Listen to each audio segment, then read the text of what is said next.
They always say to keep a lookout for other deer. You know, when there's one, there's probably going to be another one nearby. Yeah, we're in the deer rut, you know, that's mating season. So usually got the bucks chasing the doe. So you see a doe go across, the bucks usually following right behind it. So just watch out this time of year. I saw a ton of them out there tonight with that sun going down around 5:22.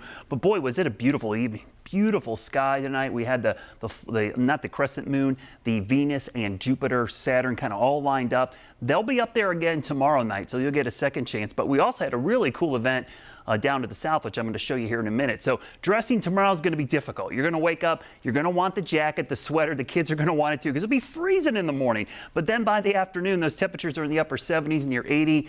Probably going to leave that jacket in the car. So it's that kind of weather again, 2 seasons at once. We told you at 6 that the Dragon 2 crew reentry capsule was going to come in over the Gulf of Mexico, and there was a pretty good chance folks on the Gulf Coast were going to be able to see at least some of this low on the horizon. And sure enough, the best views that I've seen tonight have come in from southeast Louisiana. A lot of my former viewers down there in southeast Louisiana caught some great views of, and I want to share one of them with you from Gonzales, which is in the river parishes. You can see that beautiful streak. Look how low. This is why we had no chance to see it up here. If you're in southeast Louisiana and that thing's just above the tree line, that's about as good as it gets down there. For us, it would have been over the horizon. So there it is again. You could see it kind of moving across the sky there.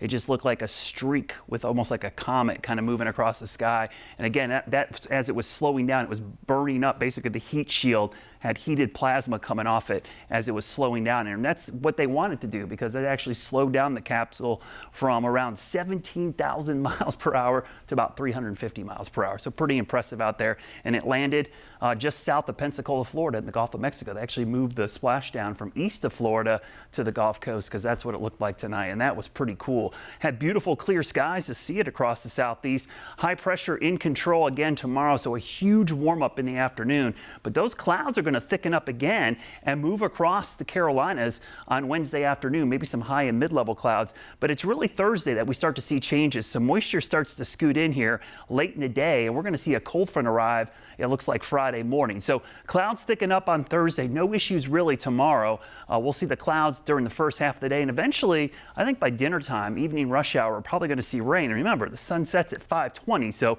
rain and getting dark early is going to cause some issues there on Thursday as the first batches of rain move through. So Thursday night into Friday look to be our best chances of rain. That's why you see the chance 40 to 50%. But again, it's kind of sandwiched between the 2 days. Not a washout, dry to start Thursday and dry to end Friday.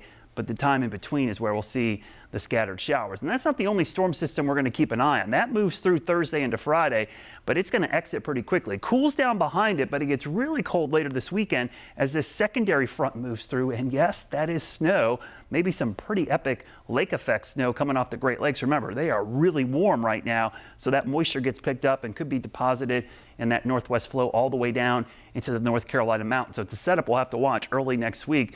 But I do think we're going to see some snow, and it's going to get colder. As warm as this week's going to be, next week looks the complete opposite. We're going to be below average, and again, the average highs in the mid to lower 60s, so we're talking highs in the 50s. That's why the next 24 to 36 hours, enjoy this mild weather because it could be near 80 in some locations tomorrow. Really dry air in place. 77, popular number tomorrow, but I think 78, 79 possible with enough sunshine. You see for Veterans Day, upper 60s with some rain late in the day. And then look at the cool down. We're in the 50s starting Saturday, but it will stay there all the way into the middle of next week. A lot of 30s there. Yes. In the lows.